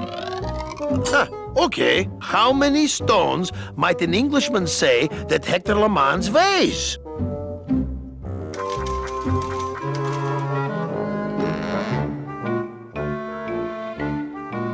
$30. Yeah, well, that was an easy one. Too bad. I win. Best 2 out of 3. Don't mess with me. I know Hector Lamans. I'll bet Hector pauses here every day and thinks to himself, boy, I wish I could see past my gut and enjoy my expensive monogrammed floor.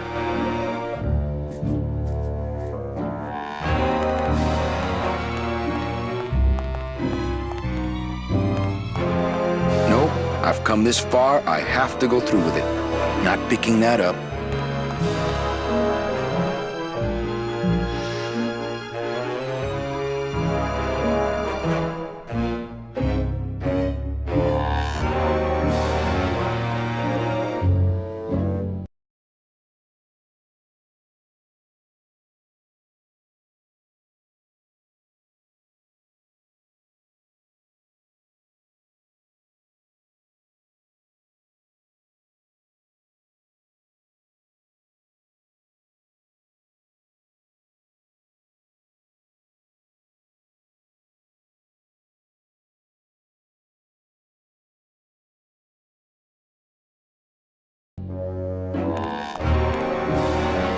I do remember during Full Throttle you saying, you know what we've never made here is just a real like swing era, like crime, film noir story. And it always kind of stuck with me because I was like, yeah, we never have done one of those. We should do one because I don't know what started this. A lot of us at the company were starting to get into film noir. I don't know if it was because there was a film festival at the Lark Theater where they showed every single great noir film and we went to that, or if it was just we were at that age where you started reading Raymond Chandler.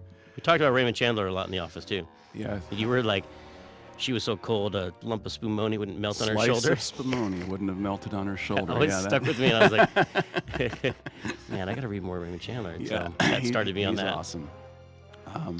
Yeah, and during, it was either Day of the Tentacle or Full Throttle, I wrote a little gangster theme just because I thought it would be cool. It just popped in my head, and I wanted to put the melody down. And that might have prompted that comment about it'd be cool if we did a noir thing someday. Through this dark portal, an innocent man shall pass and arrive on the other side, innocent still, but colder of heart. Not picking that up. Well, here goes nothing. See? I knew you could change him. What? Who are you? I'm the Grim. Oh, I wouldn't talk to him right now. He's mad at us because we won't buy his tickets. I'm glad I put that in there. I didn't know that happened. Manny actually got to do some salesmanship. Manny actually got to be a travel agent at one point in the game. I've totally forgotten that. Genius. Whoever made this is a genius. That's what this commentary is all about. Just me watching things and being like, oh, dang. Good job. Yeah, nice going, nice going.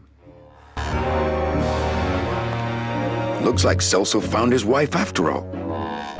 Not picking that up.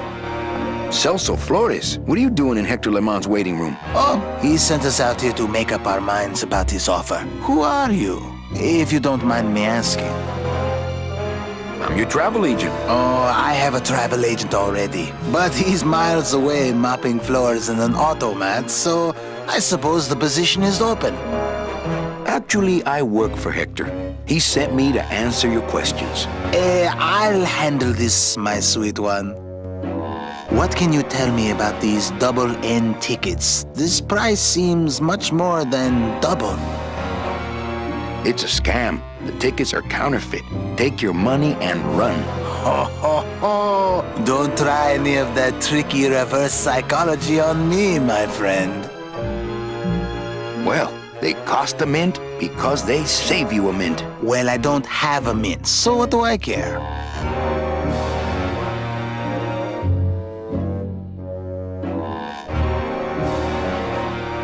The real question is, don't you feel you're worth it? I know we're worth it, but are the tickets worth it? What exactly are you saving your money for? A rainy day? Because let me tell you, you're dead. Every day is rainy from now on. Yes, but there's no reason not to be careful with your money. Well, enough about you guys. Let me tell you about my problems. Actually, we have a lot of talking we need to do, so...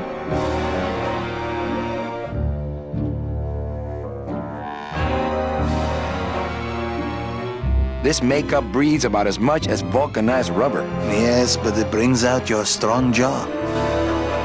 I can't raise my arms in this suit. Well, let's just hope no one pulls a gun on you tonight, huh?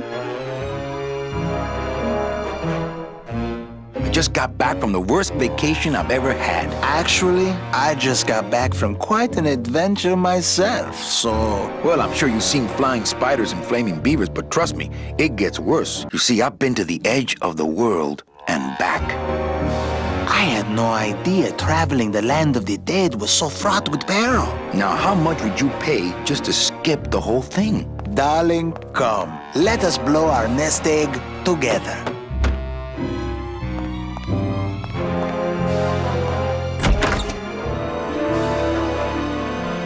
Mr. LeMans, we've decided to take you up on your generous offer. Excellent. Excellent. The little lady changed your mind, eh? No, actually, it was your agent over there. Of course. He's one of my best.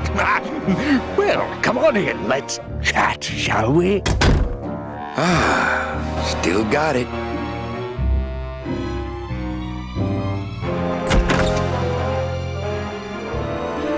I don't know who you are, and I don't know what spell you cast on the Flores couple, but stick around. Once I'm done with them, there's something across town I'd like to show you. Am I talking about just a job here, or am I talking about opportunity in the general sense? We've had a lot of openings in this office in the last couple of years, and frankly, we've had trouble filling them. I could really use a closer like you on the team. This could be your office. Yeah, try this on. See how it feels. That's yours too. And as an added bonus, 2% of these, Mr. My name's Calavera, and I want a bigger cut. Oh, but Mr. Calavera, I'm going to need most of these to get myself out of this world. You see, I've been a very bad boy. I'm going to deliver those tickets to their rightful owners, and I'm going to deliver you to the compost pile.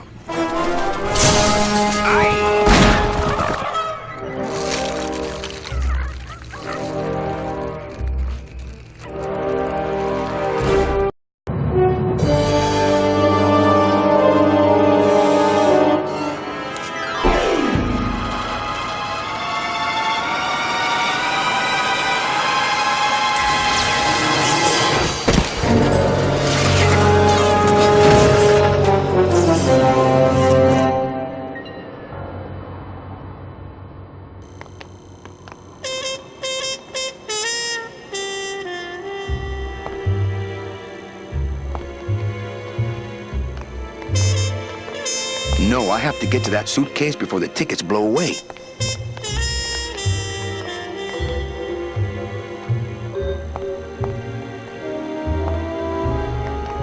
Hello? Pigeons? Friends now?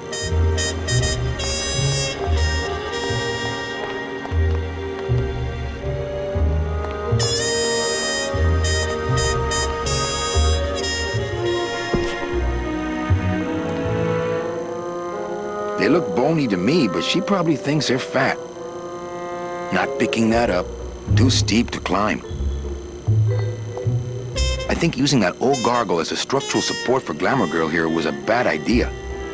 It's cracked, but still stronger than me. It's cracked, but still stronger than me.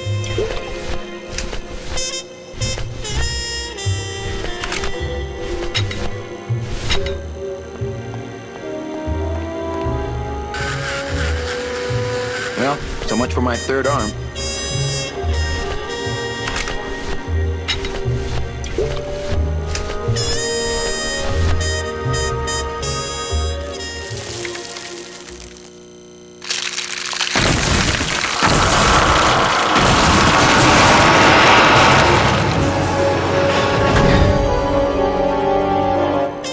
Well, it was gonna happen eventually.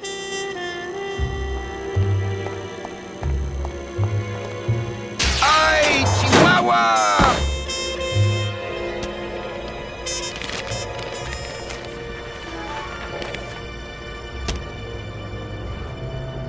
That one must be yours.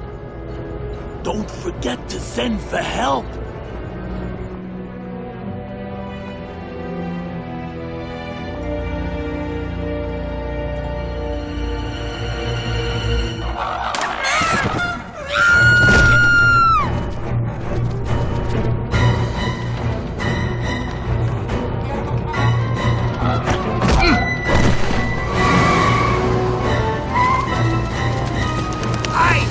Run!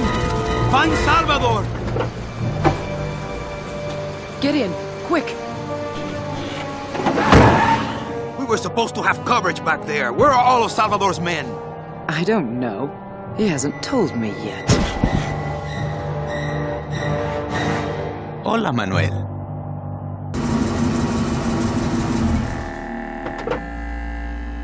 Time for you to swing, Daddy-O. Let's see you walk.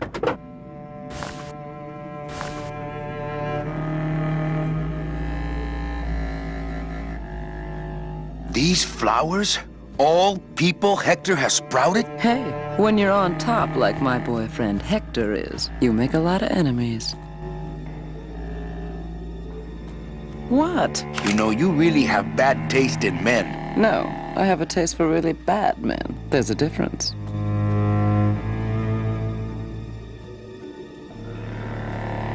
I thought I told you to scat, man.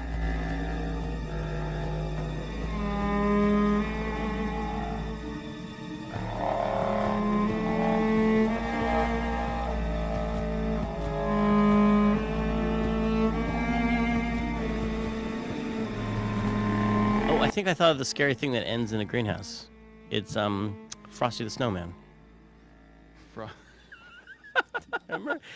Frosty the Snowman, they travel with the snowman, and then she needs to stay warm, so he brings her in. She's going to freeze to death, so he brings her into a greenhouse, but then the bad magician locks him inside the greenhouse, so it's and like so a he version of melts, Frozen. and I almost cry every time. Oh. And then Santa comes and reminds you that it's magic snow, Christmas snow that he's made out of. Okay. That's Oh enough my about Frosty goodness, the I Snowman. missed out on that. So this is obviously a reference to Frosty the Snowman. Yeah, that's a famous noir for sure. Mm-hmm. Modern noir. Yeah. Its themes are subtle.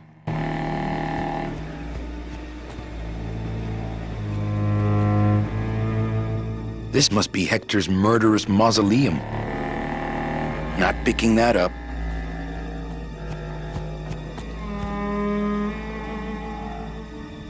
She loves me. She loves me not. Well, you're half right. Oh, Manny, so cynical. What happened to you, Manny, that caused you to lose your sense of hope, your love of life? I died. I see. I guess Domino was right. You don't have a shred of optimism. Well, when it comes to shreds, Dom is the expert. And by that same logic, Manny, you're about to become an expert in botany. Is this where you tell me all about your secret plan, Hector? How you stole double-end tickets from innocent souls, pretended to sell them but really hoarded them all for yourself in a desperate attempt to get out of the land of the dead? No.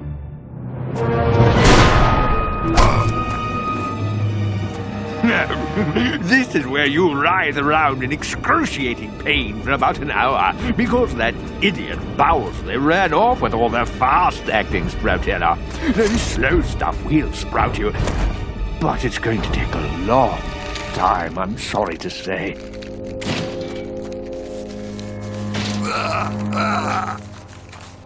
Manny, where are you going? You've got some time, you know, before you have to leave. Get it? Leave!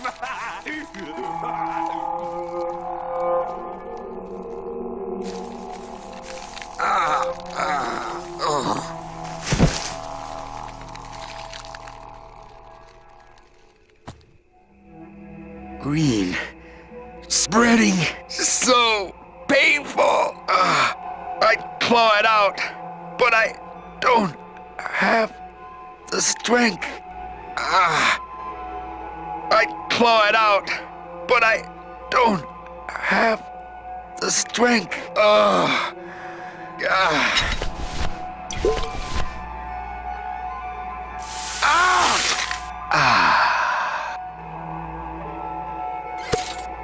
Gracias, Toto Santos.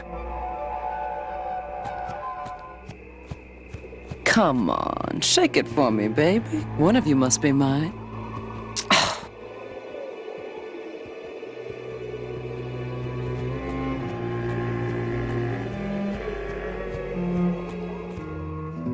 He truly gave his body to the cause. Manuel, listen carefully. There's a gun in the trunk of this car, but the trunk key is with my body somewhere in the meadow behind the greenhouse. Find it! Right. And tell Eva that I know she will guide the Alliance wisely when I am gone. For when I bite this explosive tooth, the deadly cloud will sprout not just my target, but me as well. Your target? What are you... Hey, get out of there! Farewell, my friend! What were you talking about with the head of the LSA in there? Huh, Sal?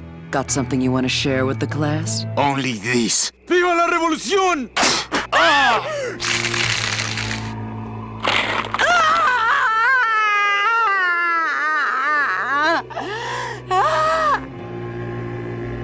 truly gave his body to the cause. He's fine right where he is.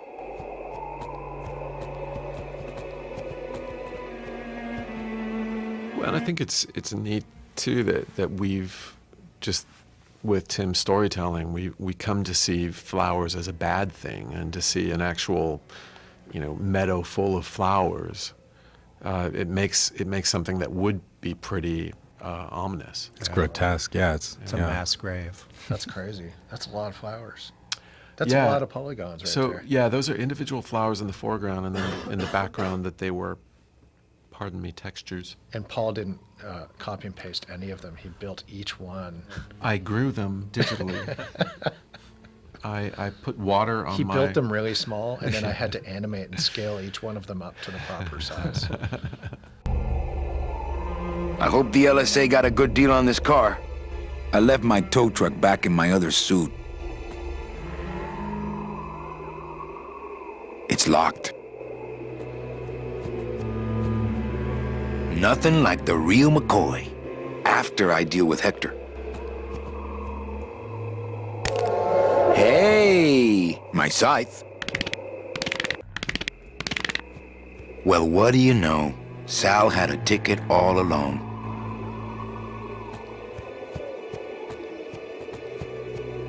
It's amazing how Salvador's ticket is still drawn to him. It's amazing how Salvador's ticket is still drawn to him.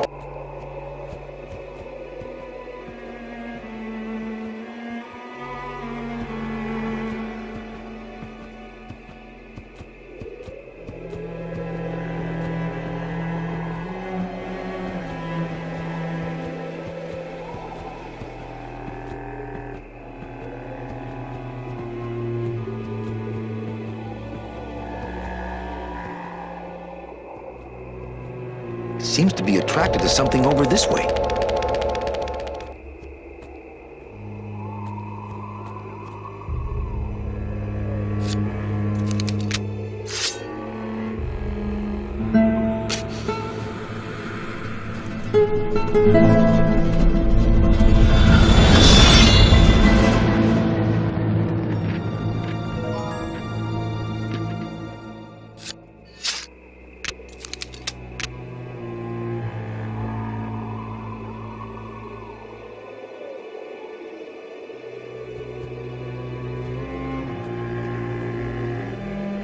This must be Hector's murderous mausoleum.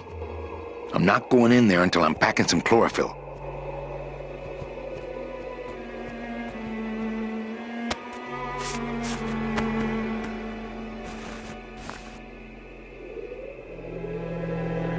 This must be the key to Salvador's trunk.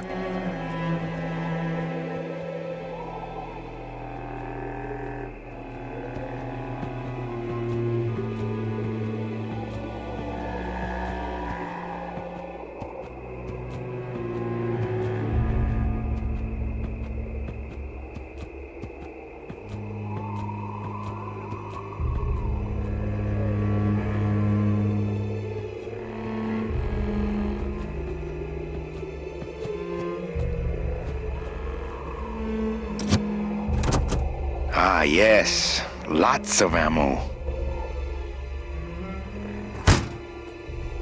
Freeze, Hector. Yeah, you heard me.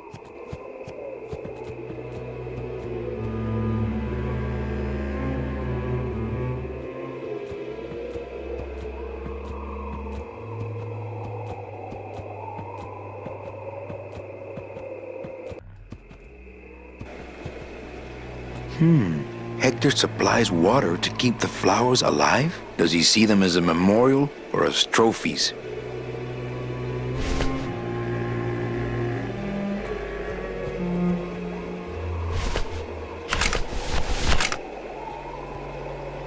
Freeze, Hector. Yeah, you heard me.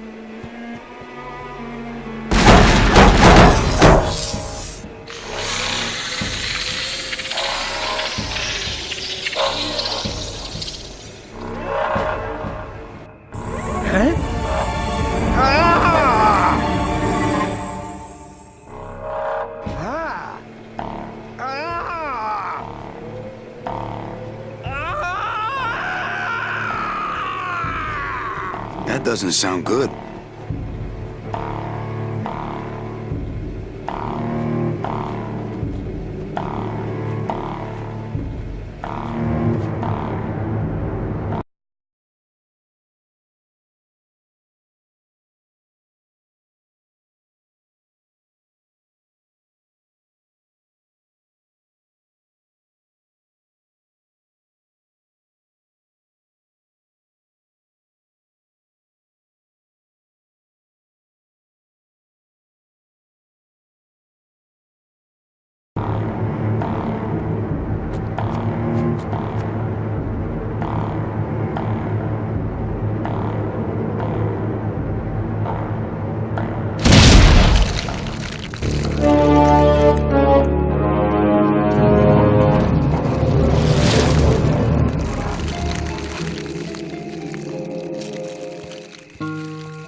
You can count them if you want. They're all here.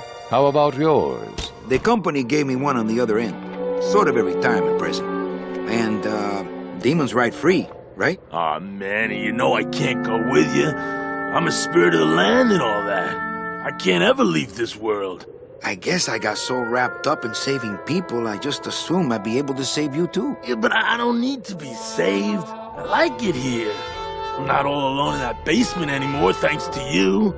I got a new job and all these new friends. I'm a big demon success story. So, I guess this is it then.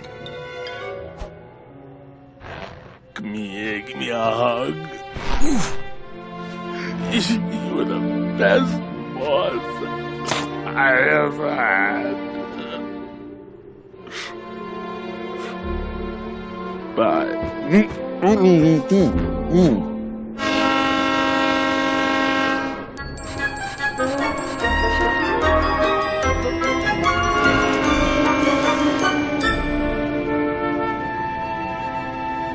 Manny, Yeah? when we get to the next world, What is it, Angel? are we going to be together? You know, sweetheart, if there's one thing I've learned, it's this. Nobody knows what's gonna happen at the end of the line. So you might as well enjoy the trip.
Thank